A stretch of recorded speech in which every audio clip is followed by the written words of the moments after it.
ये हमारे उसी वैसी स्कूल है। इधर से आइए तो इधर से जाइए तो। और नीचे हम लोग बैठते हैं घर से बोरा बिस्तर लेकर, बारिश होते हैं। ये देखिए इसमें से पानी नहीं गिर रहा है। यहीं में रजिस्टर टेबल रख के चले जाते हैं। हम लोग गर्मी भी लगता है तो सरकार को हम लोग बोलते हैं तो नहीं बनाते हैं।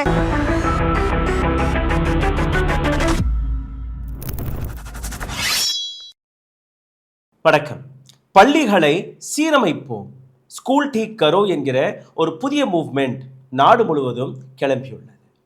காக்ரோச் ஜனதா பார்ட்டியுடைய ஒரு புதிய முயற்சி. நாட்டில் இருக்கக்கூடிய அரசு பள்ளிகளை நீங்களே சோஷியல் ஆடிட் செய்து அதை தன்னுடைய சோஷியல் மீடியா பக்கத்தில் போடுங்கள். இந்த நாட்டில் இருக்கக்கூடிய எஜுகேஷன் டிபார்ட்மெண்ட், அது யாராக இருந்தால் என்ன, மாநில அரசாங்கமாக இருக்கட்டும் அல்ல மத்திய அரசாங்கமாக இருக்கட்டும், இந்த நாட்டில் இருக்கக்கூடிய சின்ன சின்ன குழந்தைகள், முக்கியமாக அரசு பள்ளிக்கூடங்கள், அதை நாம் அனைவருமே சரிபார்க்க வேண்டும். இந்த முயற்சியில் 51 வயதான ஒரு நபர் உயிரும் இழந்துவிட்டார். காரணம், அவருடைய மகன் ஒரு வீடியோவை எடுத்து காட்டி விட்டாரா. இந்த நாட்டில் இருக்கக்கூடிய ஸ்கூல் எஜுகேஷன் சிஸ்டத்தை, பள்ளிக்கூடத்துடைய அந்த உண்மையான முகத்தை எடுத்து காட்டி விட்டாரா.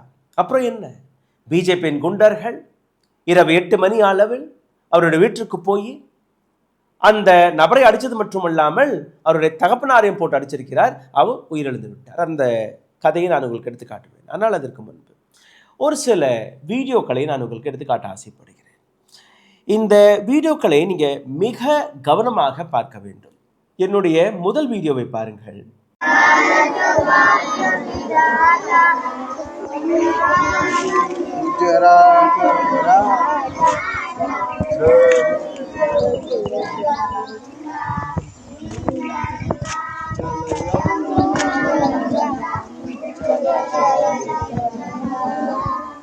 ஆசுதோஷ் ராங்கா காக்ரோச் ஜனதா பார்ட்டியுடைய மெம்பர் கம் ஸ்போக் பர்சன். இவர் ஒரு வீடியோவை ஷேர் செய்திருக்கிறார். Just see this video. And அதற்கு பக்கத்திலேயே நான் பிஜேபியுடைய ஒரு டிஸ்ட்ரிக்ட் ஆஃபீஸோட படத்தையும் போட்டு விடுகிறேன். இதையும் பாருங்க, இதையும் பாருங்க. எது இந்த நாட்டிற்கு முக்கியம் பாருங்க. அடுத்த வீடியோ காட்டுறேன். மொழி புரியலைன்னா கூட பரவாயில்லை, அந்த பள்ளிக்கூடங்களுடைய நிலையை மற்றும் பாருங்கள். சப்ரா, ஒட்டுமொத்த பீகார்ல இருக்கக்கூடிய பள்ளிக்கூடங்களுடைய நிலை இதுதான். सरकारी स्कूल का छत ही टूट के गिरा है तो समझ जाइए आप बिहार में है। जहाँ का सरकारी स्कूल ना खंडर लगे तो सोच लीजिए आप बिहार में है। जिस स्कूल के अंदर गेट ना हो तो समझ जाइए आप बिहार में है। जहाँ सरकारी स्कूल का शौचालय टीचर के लिए अच्छा हो और बच्चे के लिए खंडर हो तो समझ जाइए आप बिहार में हो। मैं अभी हूँ लगमा का सरकारी स्कूल में और यहाँ का जो भी कर्मचारी है वो एक बार आके स्कूल को जरूर देख ले। तो फिर मिलते हैं अगले समस्या के साथ. இப்போ இது போன்ற வீடியோக்கள் வைரலான உடனேயே சோஷியல் மீடியா அதை கண்ட்ரோல் செய்யணும். ஏன்னா ஹெட்லைன்ஸ் மேனேஜ்மெண்ட் தானே நரேந்திர மோடியின் அரசாங்கத்துடைய மிக முக்கியமான வேலை. உடனடியாக மத்திய பிரதேஷ் மற்றும் ராஜஸ்தான் அரசாங்கம் 2 பேருமே ஒரு சர்க்குலரை விட்டிருக்கிறார்கள். என்ன, பெற்றோர்கள் கூட பள்ளிக்கூடத்திற்குள் வரக்கூடாது. அவர்கள் உள்ள வந்து தன்னுடைய மொபைல் ஃபோன் வழியாக எந்த வீடியோவும் எடுக்கக்கூடாது. மிட் டே மீலில் நீங்கள் உப்பை தொட்டுக்குன்னு சாப்பிடுங்க, பிரச்சனை இல்லை. நாங்கள் தண்ணியில் மஞ்சளை கலந்து கொடுப்போம், அதுதான் பருப்புன்னு சொல்லுவோம், நீங்கள் படம் எடுக்கக்கூடாது. அப்படியே மொட்டை மாடி கீழே வந்து விழுகுது, சீலிங் கீழே வந்து விழுகுது, நீங்கள் படம் எடுக்கக்கூடாது, கேள்வி கேட்கக்கூடாது. இந்த ஒரு சில வீடியோக்களை பாருங்கள், உங்களுக்கு புரிய வரும் இந்த நாட்டில் இருக்கக்கூடிய நிலை என்ன.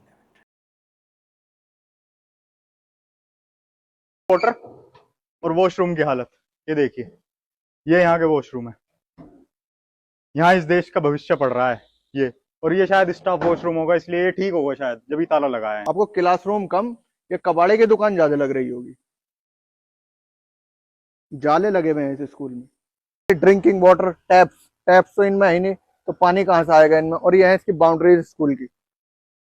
स्कूल ठीक करो। मैं कॉकरोच जनता पार्टी का मेंबर तो नहीं हूँ, लेकिन सीजेपी का ये इंडिपेंडेंस डे मिशन मुझे सच में पसंद आया, क्योंकि गांव के गवर्नमेंट स्कूल्स की क्वालिटी ठीक करना ये हम सबका फर्ज है। तो आज मैं पहुंचा नोयापुर एमई स्कूल। ये स्कूल का ड्रिंकिंग सिस्टम है। यहाँ पर देखो तो पीने का पानी बच्चों कहाँ का पीने के लिए कुछ भी नहीं है, ये हालत हो चुकी है। तो ये ड्रिंकिंग पानी के लिए ना इलेक्ट्रिसिटी की प्रॉब्लम, सबकी प्रॉब्लम है। यहाँ पर ये प्ले ग्राउंड है।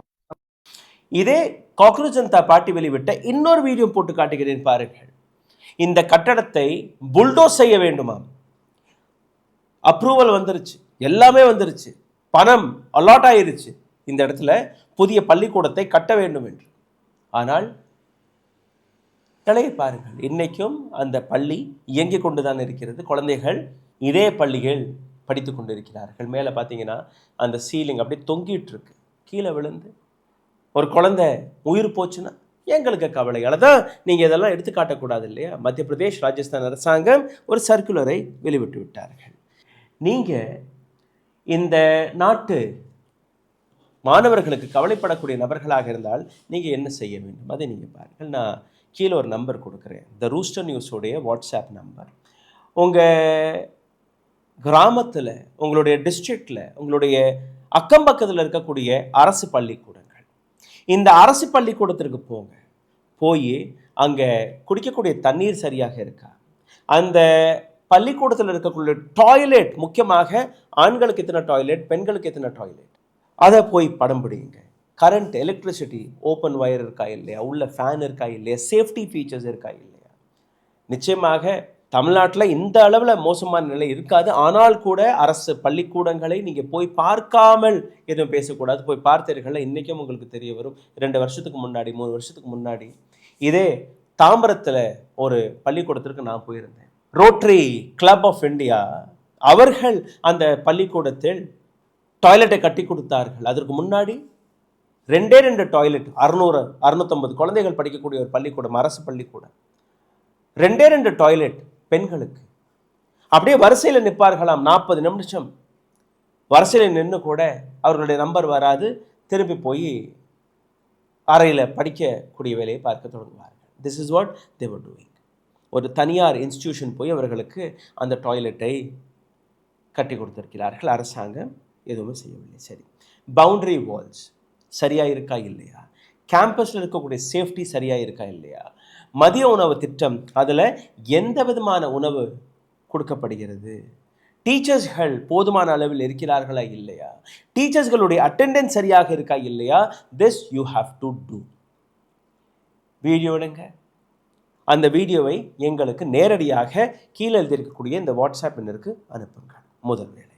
2வது, நீங்கள் சோஷியல் ஆடிட் செய்ய வேண்டும். அதில் என்ன பண்ண போகிறீர்கள், டாய்லெட் உடைந்திருந்து அல்ல புரோக்கனாக இருந்தால், அல்ல அங்கே இருக்கக்கூடிய ஹேண்ட் பம்ப், டேப், இது அங்கே வேலை பார்க்காமல் இருந்தால், அங்கே இருக்கக்கூடிய ஃபயர் எக்ஸ்டிங்ஷர், அதாவது பள்ளிக்கூடங்களில் நிச்சயமாக இந்த தீ விபத்திற்கான அந்த சாதனங்கள் இருக்கணும். அது இருக்கா இல்லையா, இதெல்லாம் நீங்கள் மென்ஷன் பண்ணுங்க, நோட் பண்ணுங்க. Class room with no working light or fan அப்படி இருந்தால் தயவு செய்து எங்களுக்கு அதே வாட்ஸ்அப் எண்கள், வாட்ஸ்அப் வழியாகவோ இல்லை வாய்ஸ் நோட் வழியாகவோ இல்லை ஒரு இமெயில் வழியாகவோ எங்களுக்கு எழுதுங்க. நாங்கள் அந்த இடத்துக்கு வந்து அந்த படங்களை பிடிச்சு இந்த மாநிலத்துடைய எஜுகேஷன் டிபார்ட்மெண்ட்டுக்கு அனுப்பக்கூடிய வேலையை பார்ப்போம். 3வது, நீங்கள் செய்ய வேண்டிய அடுத்த விஷயம், சப்மிட் அண்ட் டேகஸ். உங்களுடைய சோஷியல் மீடியா பக்கத்திலேயே நீங்கள் சப்மிட் செய்து உங்களுடைய சோஷியல் மீடியா பக்கத்திலேயே வீடியோ எடுத்து போட்டதற்கு பின்பு அந்த லிங்கை கூட எங்களுக்கு நீங்கள் அனுப்பலாம். அதிலிருந்தும் நாங்கள் உங்களோட வீடியோவை பகிர்வோம். நான் my another side of the story today. எதற்காக இந்த மாணவர்கள் ரோட்டில் இறங்கி போராடுகிறார்கள், அப்படி போராடுவதற்கான கட்டாயம் என்ன ஏற்பட்டது, இதை நீங்கள் பார்த்தீங்கன்னா இந்தியாவில் இருக்கக்கூடிய 94,000 பள்ளிக்கூடங்கள் கடந்த 10 ஆண்டுகளில் மூடப்பட்டிருக்கிறது. நரேந்திர மோடியின் அச்சேதன் இதுதான். இதை தாண்டி இது வந்து வெறும் பிஜேபியோடைய ஆட்சி கிடையாது. எந்த மாநிலத்திற்கு நீங்கள் போனீங்கன்னா கூட அந்த மாநிலத்தில் இருக்கக்கூடிய அரசு பள்ளிக்கூடங்களுடைய நிலை ஏராளமான இப்படி தான் இருக்கு. இதில் நீங்கள் பாருங்கள், சிஜேபியோடைய ஒரு ஆக்டிவிஸ்ட், வெஸ்ட் பெங்கால் பங்கொரு என்கிற இந்த இடத்திலிருந்து வருகிறார். இதற்கு முன்னாடி பார்த்தீர்கள்னா இந்த இளைஞர் டெல்லி ஜந்தர் மந்தர் போராட்டத்திலும் போய் கலந்து கொண்டார். அங்கே அந்த ஒரு ஆக்டிவிஸ்ட் குணத்தில் இருக்கக்கூடிய நபர், ஒரு போராளி, தன்னுடைய வீட்டுக்கு திரும்பி இருக்கிறார். இந்த காக்ரோச் ஜனதா பார்ட்டி துவங்கி வைத்த ஸ்கூல் டீக் கரோ, பள்ளிக்கூடங்களை சீரமைப்போம் என்கிற அந்த முயற்சியில் தன்னுடைய கிராமத்தில் இருக்கக்கூடிய பள்ளிக்கூடத்தை போய் வீடியோ படம் எடுத்திருக்கிறார். ஆகஸ்ட் 15ஆம் தேதி, அதாவது இந்த நாட்டிற்கு சுதந்திரம் கிடைத்த 80வது ஆண்டு விழா. நரேந்திர மோடி என்ன கூறினார்? திமாகி நக்சல், மூளையை பயன்படுத்தக்கூடிய நபர்கள், I am sorry to say mister Narendra Modi, even I am a திமாகி நக்சல்.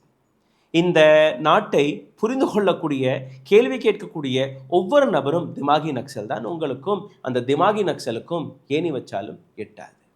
ஏன்னா நீங்கள் உங்களுடைய சர்டிஃபிகேட்களையே மறைத்து வருகிறீர்கள். Anyways, I don't want to comment on your personal thing. ஷேக் அப்துல் ஹஃபீஸ், 25 வயதான இந்த இளைஞர் தன்னுடைய கிராமத்தில் இருக்கக்கூடிய பள்ளிக்கூடம், அந்த பள்ளிக்கூடத்துடைய நிலையை எடுத்து காட்டுகிறார். நான் தொடர்ந்து எத்தனையோ வீடியோக்களை நீங்கள் பார்த்து வருகிறீர்கள். இந்த நாட்டில் இருக்கக்கூடிய, முக்கியமாக வட இந்தியாவில் இருக்கக்கூடிய பள்ளிக்கூடங்களுடைய நிலையை நீங்கள் கொஞ்சம் பாருங்கள். அங்கே போய் பார்க்கும்போது ஏராளமான பிரச்சனைகள் இந்த நபருக்கு தெரிகிறது. இது சோஷியல் மீடியாவிலும் போட்டிருக்கிறார். அங்கே டேப் சரியாக இல்லை, குடிக்க தண்ணி கிடையாது, டீச்சர்ஸ் கிடையாது, அப்படியே அந்த பில்டிங் எப்போ வேணாலும் இடிஞ்சு விலகக்கூடிய நிலை இருந்திருக்கு. இது போன்ற பல்வேறு விஷயங்கள். ஹாஃபிஸ் இந்த அனைத்து விஷயத்தையுமே ஆகஸ்ட் 13ஆம் தேதி டாக்குமெண்ட் செய்கிறார். அன்னைக்கு இரவு கிட்டத்தட்ட ஒரு 8 மணி அளவில் ஹாஃபிஸ் வீட்டிற்கு பிஜேபியின் குண்டர்கள் போகிறார்கள். பிஜேபியின் குண்டர்கள் போனது மட்டுமல்லாமல் அங்கே குடும்பத்தினர்களை தாக்க தொடங்கியிருக்கிறார்கள். முக்கியமாக இந்த இளைஞரை தாக்கியிருக்கிறார்கள். அந்த இளைஞரை தாக்கி அடுத்த நிமிஷமே அவருடைய அப்பா மகனை காப்பாற்ற வர்றார். 51 வயதான இந்த நபர் அவரையும் போட்டு தாக்குறார்கள். 14ஆம் தேதி மருத்துவமனையில் உயிரிழந்து விடுகிறார். அதாவது 15ஆம் தேதி இந்த நாட்டுக்கு சுதந்திரம் கிடைக்கும் போது ஒரு நாட்டின் இளைஞர், தன்னுடைய நாட்டு மக்களுக்காக சேவை செய்த வந்த இளைஞர், அக்கௌண்டபிலிட்டியை கேட்ட ஒரு இளைஞர், என்னுடைய கிராமத்தின் பள்ளிக்கூடம் இந்த நிலையில் இருக்கிறது என்று எடுத்துக்காட்டிய ஒரு இளைஞர், அவருடைய தகப்பனாரை கொன்று விட்டார்கள். He is died. இப்போ எஃப்ஐஆர் எல்லாம் போடப்பட்டிருக்கிறது. நம்ம எஃப்ஐஆரில் செக்ஷன் 329, செக்ஷன் 331 இது போன்ற பல்வேறு வழக்குகளை போட்டிருக்கிறார்கள். ஆனால் உண்மை என்ன? அங்கே வந்த நபர்கள் என்ன கூறினார்கள்? நீ என்ன தீவிரவாத இயக்கத்தில் போய் சேர்ந்துட்டியா? நரேந்திர மோடி என்ன கூறினார்? திமாகி நக்சல். அப்போ அந்த திமாகி நக்சல் போன்றுதான் இந்த நபர்களும் வேலை பார்க்கிறார்களா இல்லையா? அங்கே வந்த நபர்கள் படம் பிடித்து காட்டிய அந்த இளைஞரை நீ தீவிரவாதி என்று எடுத்து காட்டியிருக்கிறார்கள். அதே போன்று அடிச்சிருக்கிறார்கள். இப்போ ஒட்டுமொத்த இந்தியாவிலிருந்து இது போன்ற காட்சிகள் வர தொடங்கிவிட்டது. And I want you also to go to the nearest government school. நல்ல விஷயங்கள் இருந்தால் நிச்சயமாக அதை நன்றாக எடுத்து காட்டுங்கள். அங்கே என்னெல்லாம் உங்களுக்கு குறையாக தெரிகிறதோ அதையும் எடுத்து காட்டுங்கள். உங்களால் முடியவில்லையா, ஜஸ்ட் ஃபோட்டோ எடுங்க. ஃபோட்டோ எடுத்து எங்களுக்கு அனுப்புங்க. அந்த அட்ரஸை எங்களுக்கு அனுப்புங்க. we will arrange, we will organize, or I myself will come to report that school. நன்றி, வணக்கம். இந்த வீடியோவில் உங்களை இன்னும் ஆழமாக கூட்டிச் செல்லும் முன்பு ஒரு சிறிய கோரிக்கை. கடந்த ஒரு வாரமாக ஒரு சிறிய முயற்சி எடுத்திருக்கிறோம். இந்த வீடியோவை நீங்கள் எங்கிருந்து பார்க்கிறீர்கள் அந்த இடத்துடைய பெயரை எழுதிவிடுங்கள். எங்களுக்கும் தெரியட்டும் இந்த வீடியோ எங்கே வரை போய் சேர்கிறது என்று. இதை தாண்டி பொருளாதார ரீதியாக எங்களை தொடர்ந்து முடக்கக்கூடிய வேலையை பார்த்து வருகிறார்கள். அருகில் இருக்கக்கூடிய QR கோடை பயன்படுத்தி உங்களால் முடிந்த உதவி நீங்களும் தெரிவிக்கலாம். ஊடகம் கார்ப்பரேட் அரசியல்வாதிகளின் கைப்பாவையாக அடிமைகளாக இருந்தது போதும். இனி சாட்டை எடுத்து சுழற்றும் நேரம் வந்துவிட்டது. ஊடகம் பொதுமக்களாகிய உங்களுக்காக, உங்களாலேயே இயக்கப்பட வேண்டும். ஊடக சுதந்திரத்திற்காக உங்களின் பங்களிப்பை இன்றே அளித்திடுங்கள். ஓ, அப்ப அந்த மிஸ்டர் அண்ட் மிஸ்ஸஸ் பெர்ஃபெக்ட் உண்மையிலேயே வர்த்து. நரம்பு தளர்ச்சியிலிருந்து விடுபட்டு உடம்பு ஒரு புது வீரியம் பெற மா நேச்சுரல்ஸோட மிஸ்டர் பர்ஃபெக்ட யூஸ் பண்ணுங்க.